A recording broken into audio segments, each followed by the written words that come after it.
Update. Am I the a-hole for telling my fiancé I won't help pay the mortgage?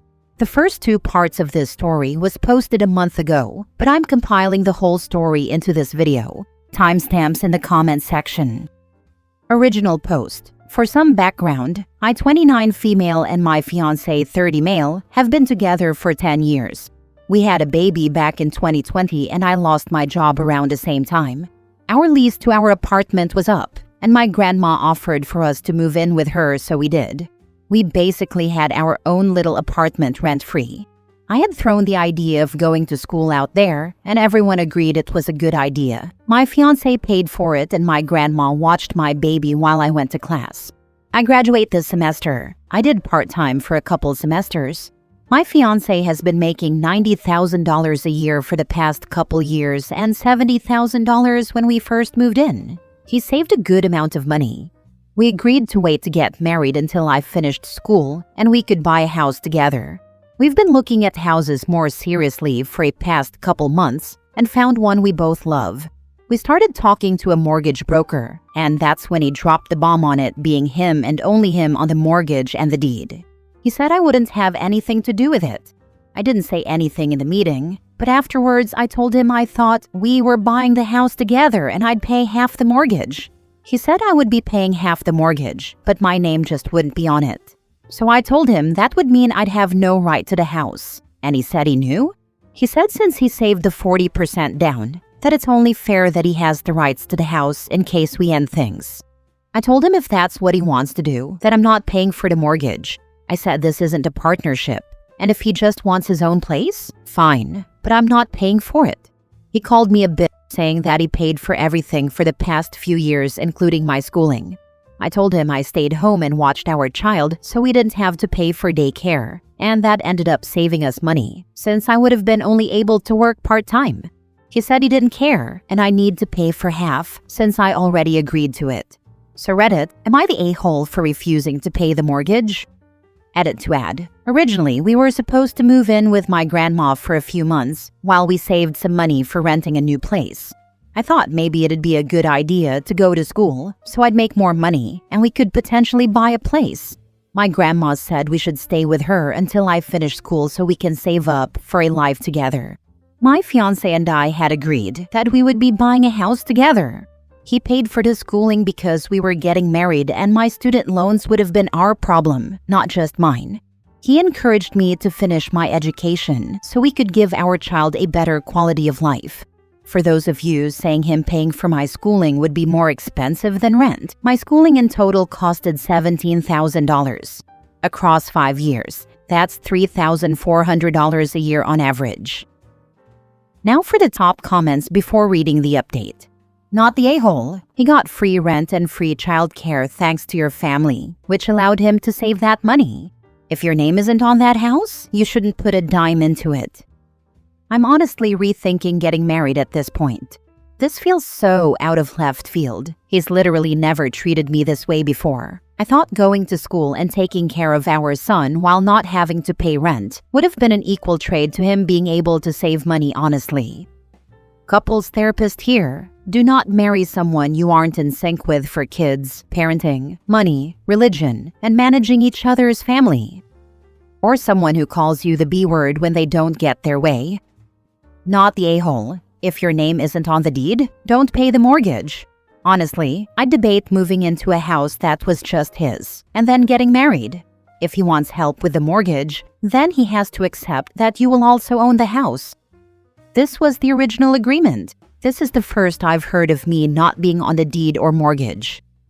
Info. Can you guys not sign a contract where he owns 70% of the equity and you 30%? He puts down 40%. The remaining 60% is split between both of you and you both pay the mortgage? He is an a-hole for how he spoke to you. It's not that I'm against doing something like this, but it feels like he's already thinking of screwing me in a divorce and we're not even married. Now for the update. So first, thank you to everyone who commented. A lot of you had great insight and were very supportive. To those who weren't, I got to see a perspective of how my fiancé might be feeling, so thank you for that too. To answer some questions, my grandma offered to give us a place to stay for a few months while I looked for a job, and so we could save some money. This was the beginning of the lockdown, and no one was sure what the job market would look like. I had brought up finishing my degree, and my grandma offered to watch my baby while I was in class. My fiancé said he'd pay for it since we didn't have to pay for rent or daycare. He called it an investment in our future. I got a Pell Grant and a scholarship, so he ended up only having to pay, on average, $3,400 a year for the schooling. If I wasn't going to school, my grandma didn't want us staying there long term. This was purely her trying to give us a leg up and help us in our future. She wouldn't have done so if she knew what my fiancé was going to do. She said this. For the update, I told my fiancé we needed to talk about this arrangement, and I asked why he changed his mind all of the sudden. He said he worked hard for his money and didn't want to lose everything if we got divorced. I said that was fair, but he's now putting me in a position to lose everything if I have zero rights to the property. He said I didn't save up the money, so the house should be his, and his alone, until and unless I put down 40% also. I asked if he'd consider a prenup that would give him the 40% he put down, and we'd split 50-50 the rest of the equity. I said this would protect the lump sum he put down, while also giving me equity I'd be paying for. He said he'd have to think about it, but he doesn't like the idea of having to sell if we split. I said then he can get his own place that he can afford on his own if he doesn't want me on a title that badly. This one he could barely afford with just his income. Not sure if he'd even be approved for the mortgage on his own, to be honest. I also mentioned that I wanted to do couples therapy before we get married. He said no, that we didn't need therapy, and I just needed to listen to him. That was the end of the conversation. I don't know who this person is. This is not the man I had a child with. The man I had a child with massaged me every night while I was pregnant. He listened attentively to every random thing I wanted to talk about. He treated me with the utmost respect. He was the only person I wanted with me while I gave birth. He used to say he could never hurt me or screw me over because it'd hurt our child. I love him so much. I don't know what happened. I would not marry this man or buy a house with him. Time to set up some co-parenting guidelines and go your separate ways. He showed you who he is. Believe him. Yup, see a lawyer about custody, child support, and get a third-party co-parenting app. Because anyone that say OP needs to just listen to him won't be the easiest person to co-parent with. I still don't get how he thinks the 40% down payment is all his, when he saved it by living rent-free at grandma's. Your offer was very generous, OP.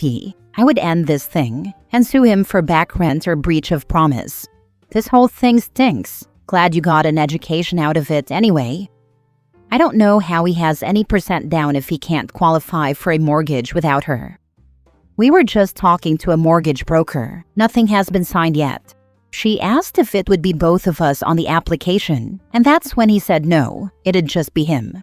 I was just saying, considering the price of the house, I doubt he'd be approved off his income alone. OP, you need to run. This can get very dangerous very fast. This man is desperately trying to overpower and control every aspect of your life. It starts with it being his house, then it's his money, his child, and you're nothing. I don't want to scare you, but it feels as though he baby-trapped you. Meaning even if you decide to leave him, you'll be tied by the child you share. He doesn't want to do therapy because he is aware of his behavior. He knows what he's doing. The therapist will know his true intentions and expose them. He's trying to gaslight you into thinking he's not being abusive. Please get separate accounts and stay at your grandmother's place until you can get a place away from him. We do have separate accounts, thankfully. He'll have zero access to my money once I start my job in a couple weeks.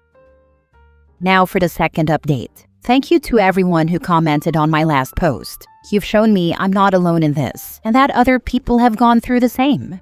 I also feel vindicated in my decision not to pay half the mortgage if I'm not on the deed. Thank you. Anyways, tonight he and I got to talking about the arrangement again. He said he didn't want to do the prenup I mentioned in my last update. So I told him my final offer was couples therapy and getting married before we buy a house.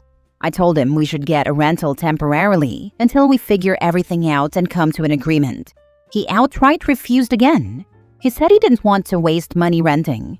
He then said, I'm not entitled to any of his money, and he won't buy a house after we marry because I'll just win it in a divorce. I said, fine, we won't get married. He asked if I was breaking up with him, and I said I didn't know, but I needed space. He lost it, called me a bitch and a gold digger, and told me I owe him $30,000. I don't know where he got this number from. He said I'm used up, and no one will ever want me again. He went on ranting, yelling at me, for about 3 minutes until my grandma came over to us and told him to leave. He's staying the night at a hotel and has called me repeatedly. He's left a few angry voicemails. I feel so numb. My baby is confused and keeps asking why I'm upset and where their dad went. I hate this so much. To everyone who mentioned he might have gotten in with the manosphere or red pill content, you were right. I looked at who he subscribed to on YouTube, and sure enough, I saw some notable channels of the sort. Safe to say he's fallen down the manosphere rabbit hole. I know the man I fell in love with is gone, and there's nothing I can do about it. There were definitely signs I didn't notice. He always said he was saving his money, and he was buying a house. He also said on more than one occasion he was the man of the house. He got really big on being a provider and protector stuff. I didn't put it all together until now. His behavior change has been pretty recent, like the last 8 to 9 months. That's it. My life is a crap show. Writing it out has been somewhat therapeutic. Thank you all again for your support. Keep the voicemails and messages he sends. You may need them. Get ready to go to court to custody and child support. Do not be alone with this man. Grandma is awesome. But if he comes back and is yelling and acting up, call the cops. Yeah, props to your grandma for sticking up for you. She is amazing. Yeah, if Fiancé is asking for money, remind him that grandma would want back rent. Your life is not a crap show. Imagine if you moved into that house, paid for a few years, and actually married him. That would be a colossal crap show. I'm so sorry you are going through this, but you found out before taking these next big steps. You have your degree, family support, and your kid. You will be fine. Please talk to a good lawyer, custody, child support, and save and document everything. Thank you, you're right. It could have been a whole heck of a lot worse, lol. Hugs. He might try to make things up in a few days. Don't forget he's already shown you how he really feels and what he really thinks. Anything he does without proving he did the work to change is him manipulating you. He wants you dependent and obedient. You need to file for child support and get with lawyer ASAP. It blows my mind that these guys ruin their lives over a podcast. I mean, seriously, before all this, he was the only person I've ever met that matched me so well. We had similar temperaments, hobbies, outlooks on life, and aspirations. It truly felt like a perfect match. But he's made his choice. Nothing I can do about it now. Third update a month later. I've had a lot of people reach out and ask for an update, so here it is. A few days after my last update, he texted me and asked if we could meet to talk. I agreed and left my kid with my grandma and met him at a coffee shop. He started with an apology and went on about how that wasn't him, and he's a good guy. He just drank too much and lost control. He asked me if I wanted to get married still, and I said no. He asked if he could move back in so we could work on things, and I said no. He even offered to do couples therapy, and I said I'd have to think about it. He got quiet and asked if I ever even loved him. I said I did, but I can't handle the whole woe is me thing he's been doing. I said I would have never tried to screw him over in the case of a divorce, and that if I didn't love him, I would have never had a kid with him. I said he needs to do individual therapy before I'd consider doing couples therapy with him. He got angry and yelled that I needed therapy more than he did, and he refused to do it without me. He got up and said he's going to take me to court and fight for full custody, and that I'd never see a dime from him. I'm assuming he meant child support. Since then, he tried dropping by unannounced to take our kid.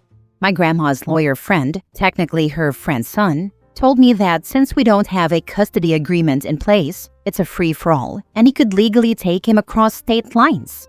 He said it can be much more difficult to get him back, especially if we don't know where he is. So I didn't let him take our kid, but said he's welcome to come visit, but he's not leaving with him until we have a custody arrangement in place. That ended about as well as you could imagine. My grandma told me I can stay as long as I need, and I got my kids signed up for daycare.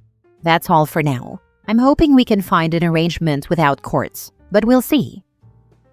You need to get a lawyer stat and discuss the situation with the daycare. You don't want him showing up to the daycare and taking your son without you knowing. 100%. I'm hoping we can find an arrangement without courts, but we'll see. OP, this is not an option. This person is too mercurial. You need a lawyer. And to ask for parenting classes, all communication through a parenting app, no interstate or international travel, fair visitation for him. It is just too much of a risk to do this outside the court system. Absolutely this. Court order is needed. If I was OP, my child would not be in a daycare until after a custody agreement, with restrictions on the dad to not take off with the kid. He has already threatened to do this, so I would not risk having my child kidnapped by their father. Last story. Am I the a-hole for breaking up with my boyfriend after he chose our supposed future kids over me? I, 21 female, have been dating my boyfriend, 22 male, for 4 years now. We recently started talking about our future together, and the kids issue came up. He has known for a long time now that I've always been iffy about kids. He, on the other hand, insists that he likes kids and would like to have them in the future.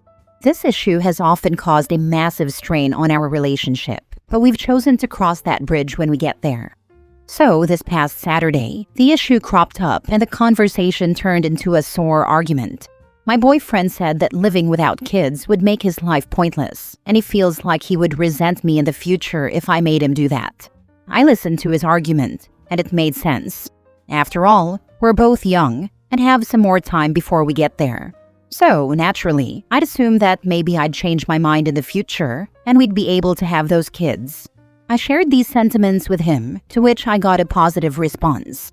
But here's where things got heated. After I told my boyfriend that it would also be kind of unfair to force myself into having kids if I'm not prepared, he suddenly changed the tone and said he would have no choice but to dump me for someone that would give him kids.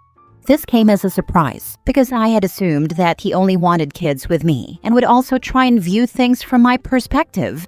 I felt so bad because I expected the same support I had shown him when he told me he would resent me for not having them.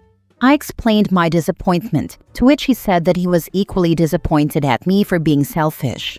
I got mad and broke up with him then. We haven't talked since. So, am I the a-hole for leaving? Now for the comments. You're doing the right thing by leaving. I stayed with someone who wanted different things for 6 years, thinking love would be enough. Spoiler alert, it wasn't. Kids are a fundamental compatibility issue, and you're smart to recognize that at 21. I think this sums up my feelings. I've always believed that our love would be enough to overcome such obstacles, and it was sort of a rude awakening for me on how things panned out. Kids or no kids isn't an obstacle to get over. It's almost as big an incompatibility as a straight woman trying to date a gay man. People wanting kids and people who don't want kids should never date. That's an excellent comparison and should be highlighted. It's really not a compromise issue. The amount can be compromised, 1 versus 3 for example, or the when, before 30 versus after 30. But if one absolutely wants kids and one absolutely does not, it's not possible to work out, and continuing just prolongs the inevitable. The two of you are not compatible. Sorry. It's best if you separate and find people that have the same future plans, or are at least able to speak about the future without emotional threats. Do not stay with someone that wants kids if you are unsure if you do. It will lead to heartbreak for both.